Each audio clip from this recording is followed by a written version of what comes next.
Het belangrijkste nieuws van Curaçao in het Nederlands. Extra Journaal. Vers van de pers.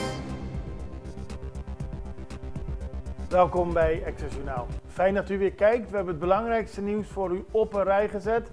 En we beginnen met het bericht dat er een einde moet komen aan de discriminatie bij het minimumloon.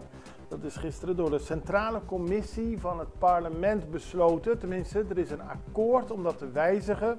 Om dat daadwerkelijk te wijzigen moet dat besproken worden binnen een openbare vergadering.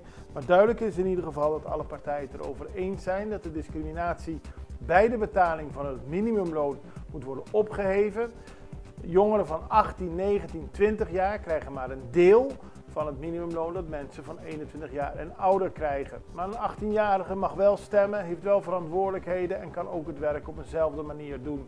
Dus waar de partijen het nu over eens zijn, is dat vanaf 18 jaar er een minimumloon geldt die gelijk is voor 18, 19, 20, 21 en hoger. Dat moet nog allemaal verder bepaald worden, maar het belangrijkste is bereikt. De partijen zijn het eens. Nieuw nationaal rapporteur mensenhandel, dat werd gisteren bekendgemaakt. De Curaçaose regering maakte die benoeming bekend. Mevrouw Priyanka Rohera is de nieuwe nationaal rapporteur mensenhandel. Ze zet zich in voor de strijd tegen mensenhandel en mensensmokkel op Curaçao. En het is de bedoeling dat ze een cruciale rol speelt bij het verbeteren van de samenwerking tussen nationale, regionale en internationale partners die zich inzetten voor de bestrijding van mensenhandel. Het is een probleem op de eilanden dat nog steeds bestaat, dat al lang bestaat, dat wellicht ook alleen maar groter wordt. Dus een dergelijke rapporteur heeft een belangrijke taak. Vragen over stopzetten project. Die vragen worden gesteld door twee Tweede Kamerleden in Nederland. Mapunzo Bamenga en Ilana Rodekerk, allebei van D66, willen weten of het waar is dat de financiering voor het project met zonneparken, elektrische bussen en laadstations op Curaçao nog steeds niet rond is. Ze hebben hierover vragen gesteld aan de Nederlandse ministers van Economische Zaken en de staatssecretaris voor Koninkrijksrelaties.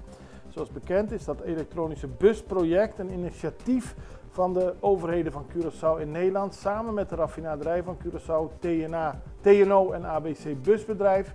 Maar de huidige regering en staatssecretaris Szabo kwam dat vertellen hier op Curaçao, hebben besloten alle projecten in het Caribisch gebied met het TNO en Groeifonds stil te leggen. De Tweede Kamerleden vinden het jammer, want ze zien daar een mooi project in en stellen daar nu vragen over. Of men in Nederland voldoende beseft dat het stopzetten van die projecten ertoe leidt dat er geen elektrische bussen op korte termijn op Curaçao gaan rijden. We wachten af op de antwoorden. Man veroordeeld voor seks met een minderjarige. Er waren een paar grote zaken gisteren in de rechtbank. In een van die zaken is een 26-jarige man veroordeeld tot een gevangenisstraf van 30 maanden. Het is een man die bekend en populair is op Facebook en hij heeft zijn populariteit gebruikt, zoals het er nu uitziet, om een 13-jarig meisje te overhalen naar hem toe te komen. Dat meisje had een seksuele relatie met de man had dat met dat meisje. De vader van dat meisje is erachter gekomen toen hij een keer zijn kind op school kwam ophalen. En toen zag dat ze daar niet was, in haar telefoon keek en toen zag wat er allemaal aan de hand was tussen de man en dat meisje. Hij is nu veroordeeld en moet 30 maanden de cel in. Onderzoek naar kinderporno. In een andere zaak gisteren, een andere heftig onderwerp, is een 27-jarige man ervan beschuldigd dat hij minderjarige meisjes, waaronder 12-jarigen, heeft bedreigd om seksuele foto's en video's naar hem te sturen. Dat gebeurde via WhatsApp, Snapchat en Instagram. De politie heeft meer dan 3000 foto's en video's met kinderpornografisch materiaal bij de verdachte gevonden. En tijdens de zaak werd weer benadrukt dat sociale media een zegen kan zijn, maar ook een hele grote zorg. Ouders wordt opgeroepen om de telefoons van minderjarigen in de gaten te houden. Man en vrouw gewond bij schietpartij. Dat gebeurde gisteren bij de Hamelbergweg, waarbij een man en een vrouw gewond raakten na een schietpartij. De politie kwam ter plaatse en zag in een auto 2 mensen zitten. Allebei waren ze gewond en de auto draaide nog en de motor draaide nog van de auto en er waren verschillende kogelinslagen. Wat zich precies heeft voortgedaan, dat wordt nu onderzocht, maar beiden waren geraakt aan hun benen. En de bewoners van Jantiel trekken opnieuw aan de bel. Dat is een project waarbij nieuwe luxe appartementen worden gebouwd op Jantiel.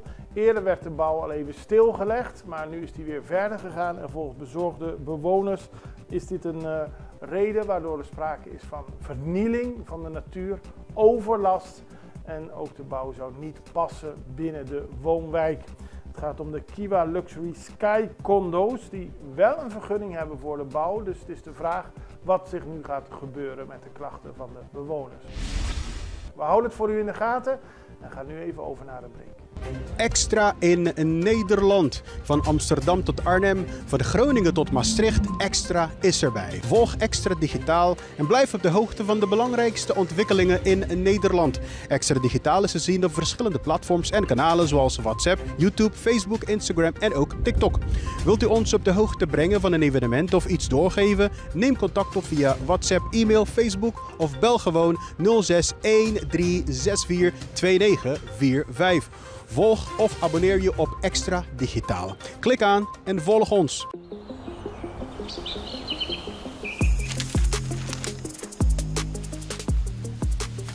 Welkom op Curaçao, een van de mooiste eilanden in de Caribiën. Een ware parel. En het is een eiland waar je van heel veel zaken kunt genieten. Van de natuur, van de zee, van het eten, van de mensen en zoveel meer. Curaçao is een eiland waar heel veel gebeurt op het gebied van politiek, cultuur, sport en zoveel meer. En Extra Journaal brengt het belangrijkste nieuws van Curaçao. Maar we hebben ook aandacht voor al het nieuws op Bonaire en Aruba en op de bovenwinden, Saba, Sint Maarten en Sint Eustatius. En we belichten al het nieuws van alle kanten. Het nieuws is duidelijk, actueel en vers van de pers. Extra Journaal, elke werkdag op Salto. Op Curaçao zijn we de hele dag bezig met het maken van Extra Journaal. Volg ons op je favoriete Amsterdamse zender, Tauro.